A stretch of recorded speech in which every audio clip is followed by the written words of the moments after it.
Bismillahirrahmanirrahim. Assalamualaikum warahmatullahi wabarakatuh dan selamat sejahtera. Saya Cikgu Ahmad Hafiz bin Ahmad Jami'uddin dari SMK Sepang Bulai. Jadi saya membuat pembekalan untuk calon guru cemerlang Digit 12 tahun 2026. Okey, bagi melaksanakan rancangan pendidikan Malaysia RPM 2026 hingga 2035 dalam darjah dan kelas, saya memilih 4 perkara. Yang pertama iaitu pemimpin instruksional dalam darjah yang terdapat dalam teras strategi 3, strategi 1, iaitu mengintegrasikan kemahiran abad ke-21 seperti pemikiran kritis, kreativiti, komunikasi dan kolaborasi. Untuk pengetahuan tuan, saya ada menjalankan PBL, video, projek dan sebagainya untuk memastikan kelas saya berjalan dengan lancar. Dia muncul, saya telah mewujudkan salah satu Telegram iaitu di Creator, di mana di situ tersimpan semua video-video PDP anak-anak murid saya selain daripada TikTok dan juga YouTube. Untuk yang kedua, penggerak transformasi digital yang terdapat dalam strategi 4, strategi 2, iaitu mewujudkan pembelajaran interaktif dan bermakna. Di sini saya pernah mewujudkan pembelajaran terbeza, pembelajaran bertema dan juga pembelajaran kolaboratif apabila melakukan aktiviti dalam makmal ataupun kelas, terutamanya sewaktu menjalankan eksperimen. Ini terbukti di dalam video dan juga laporan yang terdapat dalam Telegram dan juga gambar-gambar yang saya ambil sepanjang aktiviti. Okey, yang ketiga, membentuk sasiah dan nilai terdapat di teras strategi 2, strategi 4, iaitu membimbing murid menjadi insan berilmu, berkemahiran, berdaya tahan dan berkeyakinan. Okey, ini tunjukkan apabila di dalam kelas biasanya saya akan menegur murid, okey, supaya mengingatkan mereka supaya sentiasa menjaga adab dan tata susila dan menjaga percakapan. Kerana kita tahu budaya Gen Z, murid-murid ini biasanya cakap main lepas sahaja, okay? Tanpa memikirkan orang sekeliling. Okay, saya itu juga saya ada menganjurkan setiap tahun wajib menganjurkan majlis baca ayat Yasin bersama dengan panitia sains, fizik, kimia dan biologi sebelum menghadapi peperiksaan awam atau peperiksaan besar. Dan yang keempat, pemudah cara pembelajaran bermakna yang terdapat dalam teras strategi 2, iaitu menggalakkan pembelajaran berasaskan projek, PBL, inquiry dan penyelesaian masalah. Ini saya sering laksanakan dalam kelas kerana ia membantu murid memahami lebih mendalam tajuk yang dipelajari. Selain itu juga saya dapat mencungkil bakat-bakat mereka melalui aktiviti-aktiviti ini. Ini terbukti di dalam Telegram saya iaitu di Creator dan juga galeri juga. Selain itu juga saya juga masukkan dalam YouTube dan juga TikTok untuk tontonan umum untuk belajar secara alam maya. Okay, yang kedua, bagi meningkatkan kemajadian murid secara berterusan, saya meletakkan 3 perkara di situ. Yang pertama, dari segi peningkatan akademik. Okay, peningkatan akademik sangatlah penting kerana daripada situ dapatlah terpupuk murid kita untuk berjaya lebih gemilang. Okay, jadi saya telah menjalankan 3 program iaitu kelas bimbingan bestari yang dianjurkan oleh pihak sekolah pada setiap hari Isnin, Selasa dan juga Khamis mengikut jadual yang telah ditetapkan. Biasanya ini melibatkan murid tingkatan 5. Jadi saya akan memilih topik-topik yang sukar ataupun topik-topik yang murid perlu kuasai apabila menjawab peperiksaan SPM nanti. Yang kedua, mikir teknik menjawab. Setiap tahun saya akan dijemput untuk melaksanakan teknik menjawab. Terutamanya saya akan utamakan di sekolah saya sendiri dulu, iaitu SMK Sepang Bulai. Jadi saya akan buat teknik secara dalaman bersama dengan guru-guru sains tingkatan 5. Selain itu juga saya juga ada mendapat jemputan daripada sekolah-sekolah luar. Kebiasaannya saya akan menumpukan perhatian kepada pentas 2, iaitu bahagian A, bahagian B dan juga bahagian C. Okay, yang ketiga, kelas intervensi. Kelas intervensi ini saya tujukan kepada murid kelas tingkatan 3 yang saya ajar tahun ini dan juga semua murid tingkatan 3 di SMK Sepang Bulai yang dilaksanakan pada setiap hari Sabtu jam 10 hingga 11.30 pagi. Jika hari Sabtu tu ada program lain, saya ajakkan ke hari Jumaat. Dan program intervensi ini kita akan fokuskan pada murid-murid yang tidak mencapai target sasaran sewaktu peperiksaan ujian berkenaan sesi akademik yang lalu, supaya mereka dapat menguasai pada ujian akhir sesi akademik akhir akan datang. Okay. Di situ saya memfokuskan kepada tajuk kecil yang murid tidak kuasai, supaya mereka dapat menguasai topik itu apabila menjawab soalan UASE pada hujung tahun nanti. Okey, yang kedua berkaitan dengan projek, saya sering melaksanakan PDL mengikut buku test ataupun mengikut DSKP yang telah dinyatakan. Biasanya di PBL saya menggunakan bahan-bahan terbuang, menggunakan video dan sebagainya. Di Creator pula ialah penghasilan video. Ini yang video-video yang dihasilkan oleh murid. Jadi saya akan masukkan ke dalam Telegram di Creator supaya dapat dirujuk oleh murid dan rakan. Seterusnya kawan-kawan mereka di sekolah-sekolah yang lain. Dan untuk makluman tuan, melalui di Creator inilah saya telah dianugerahkan sebagai figura digital pendidikan yang pertama di sekolah ini pada tahun 2023. Dan untuk berkaitan bertema pula pernah dijalankan pada tahun 2023 sewaktu tingkatan 2. Saya melaksanakan dalam topik sains tingkatan 2 bab 1. Untuk pelakada 5, saya menggunakan Google Classroom. Google Classroom digunakan untuk melaksanakan kerja rumah yang diberikan pada hujung minggu. Setiap hari Khamis, saya akan masukkan tugasan dalam Google Classroom dan murid perlu menyiapkannya selewat-lewatnya pada hari Ahad setiap minggu. Dan saya akan mencatatkan nama-nama mereka dan memberikan sedikit token atau hadiah kepada yang buat. Yang tidak buat, saya akan berikan gerakan kepada mereka supaya mereka mencuba untuk menjawab soalan dalam Google Classroom. Saya selalunya memilih soalan daripada word wall kerana word wall tu agak ringkas, mudah dan mudah untuk digunakan. Boleh diakses menggunakan handphone, telefon bimbit murid ataupun ibu bapa. Okey, ChatGPT juga sering digunakan untuk menghasilkan bahan-bahan, menghasilkan video, menghasilkan poster dan sebagainya sebagai rujukan. Kadang-kadang saya pun start juga untuk mendapatkan idea untuk mengajar dalam kelas. Jadi dengan bantuan ChatGPT, saya akan selarikan dengan SKP dan juga RPT supaya pengajaran boleh dilaksanakan dengan lebih baik. Okay, saya juga menggunakan YouTube channel supaya dapat melihat rujukan cikgu lain yang menggunakan bahan-bahan tersebut sewaktu mengajar supaya dapat membantu saya meningkatkan lagi cara penyampaian bahan-bahan yang digunakan dan meningkatkan prestasi murid dalam kelas saya.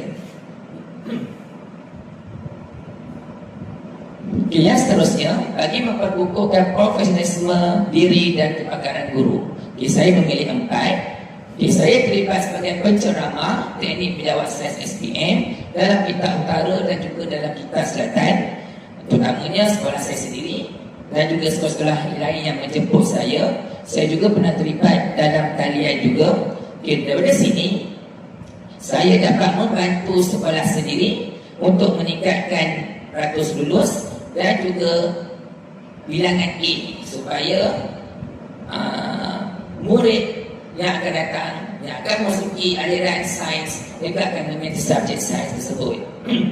Dan untuk sekolah lain juga mendapat impak yang positif juga kerana ramai mendapat pencapaian yang terbaik melalui teknik menjawab yang dilaksanakan. Apapun ini semuanya dengan izin Allah SWT kan. Saya hanya membantu sahaja mana yang boleh. Okey, yang kedua, saya pernah terlibat sebagai fasilitator program akademik iaitu program Prosper Negeri Perak pada tahun 2023. Program ini membantu anak-anak Negeri Perak untuk menguasai teknik menjawab sains SPM. Jadi saya dapatlah berkenalan dengan murid-murid dari serata Negeri Perak yang ditempatkan di Sri Hotel Impiana, dan di situ juga mereka dapat belajar di tempat yang kondusif dan mendapat ilmu yang lebih baik.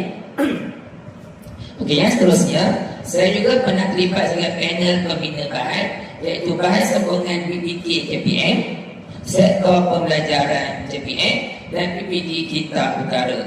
Jadi sewaktu saya terlibat dengan program ini dilaksanakan selama 3 hari di Symphony Hotel. Okay, di situ saya terlibat dengan membuat bahan sokongan PK, iaitu tajuk sains tingkatan 3. Saya masih ingat lagi, saya kena buat bahan sokongan untuk sains tingkatan 3. Saya memilih tajuk 44 masa itu, kerana tajuk 44 iaitu kepelbagaian mineral agak susah untuk dipahami oleh murid. So dengan mengikuti program itu, saya dapat pengalaman dan cara membina soalan, cara menyemak soalan, nak tengok betul atau tak. Dan saya juga belajar mengenali rakan-rakan di seluruh kitab utara yang terlibat pada masa itu. Dan saya juga dapat berkongsi bahan tersebut di sekolah bersama dengan rakan penelitian sains untuk digunakan dalam PDP. Dan yang seterusnya, perkongsian amalan terbaik sains. Jadi saya pernah dijemput, saya terpilih oleh PPD untuk melaksanakan program ini apabila seramanya 25 buah sekolah hadir ke sini melihat PDP saya. Dan masa itu dihadiri oleh Puan Nurhaini bekas SSC Plus yang pelapor bersara. Okey, saya telah dijemput juga ke SMK Pusing dan juga SMK Belenggu untuk mendapatkan cara-cara terbaik untuk menghasilkan PDP yang terbaik supaya murid lebih meminati subjek sains.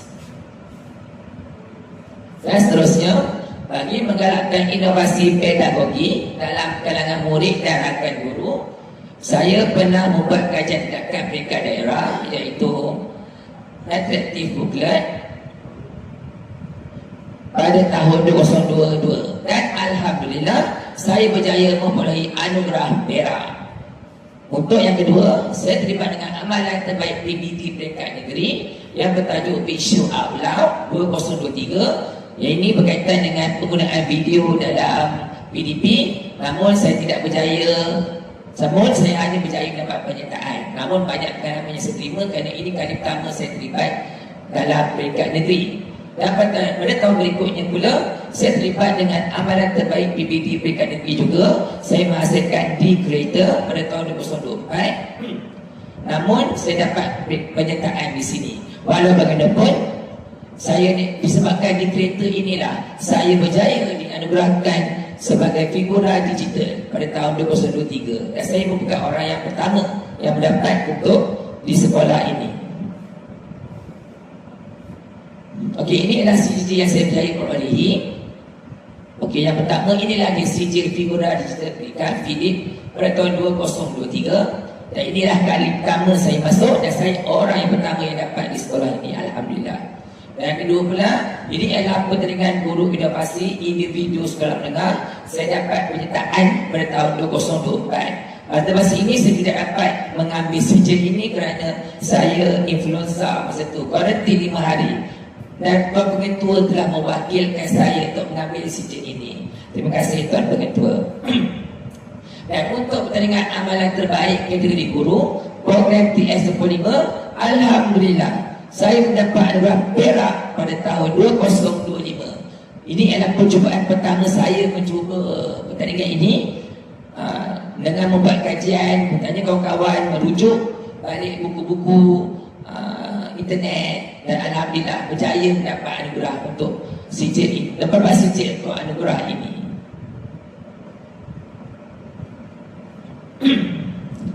Bagi menyumbang kepada pencapaian strategi RPM 2026 hingga 2035 dalam menghadapi cabaran pendidikan global. Yang pertama, memacu transformasi pengajaran dan pembelajaran. Ini terdapat dalam strategi 3, strategi 2, iaitu mengaplikasikan pedagogi abad ke-21 berasaskan murid. Saya memang menggunakan PK21 sebab saya banyak menggunakan peta writing, menggunakan traffic light, menggunakan hot seat, menggunakan inquiry dan sebagainya bagi menarik minat murid. Dan seterusnya PDP sains saya berjalan dengan lancar. Okay, yang kedua, memperkasa literasi digital dan teknologi. Ini terdapat di strategi 4, strategi 2, menghasilkan bahan pembelajaran digital yang inovatif dan mudah diakses. Okay. Inilah yang berada dalam D-Creator. So dalam D-Creator itulah banyak bahan-bahan pembelajaran inovatif digital yang boleh digunakan oleh guru-guru dan rakan-rakan dan juga anak murid selain pada sekolah ini dan juga sekolah luar. Okey, yang ketiga, membangunkan modal insan berkualiti tinggi terdapat dalam strategi 2, strategi 4, iaitu membentuk murid yang berpengetahuan, berkemahiran dan berakhlak mulia. Ini saya terapkan dalam kelas. Biasanya sebelum kelas ataupun semasa kelas, saya sentiasa mengingatkan murid supaya menghormati budaya masing-masing, sentiasa menghormati guru, sentiasa menghormati rakan-rakan, belajar dengan rajin, sentiasa fokus dan sentiasa menerapkan nilai-nilai yang baik, kurangkan bercakap benda-benda yang tak baik. Kita tahu kan, generasi sekarang suka berkata perkara yang bukan-bukan. Jadi dengan teguran tersebut dapat membantu mereka memperbaiki akhlak dan moral diri masing-masing. Dan seterusnya, menggalakkan inovasi dan penyediaan pendidikan yang terdapat dalam strategi 3, iaitu melaksanakan kajian tindakan untuk meningkatkan keputusan dan PDP dan juga memastikan inovasi yang menyelesaikan masalah pembelajaran. Ini terbukti apabila saya tunjukkan sijil-sijil dan juga kajian-kajian yang dibuat. Saya dah buat kajian interaktif booklet untuk tahun 2022. Masa itu saya memfokuskan sains tingkatan 1, iaitu tajuk pembiakan tumbuhan, kerana murid sukar untuk memahami proses tersebut. Jadi interaktif booklet ataupun nama lainnya buku sekarang dapat membantu mereka memahami tajuk pembiakan tumbuhan. Yang kedua, visual outlet pula ialah penghasilan video.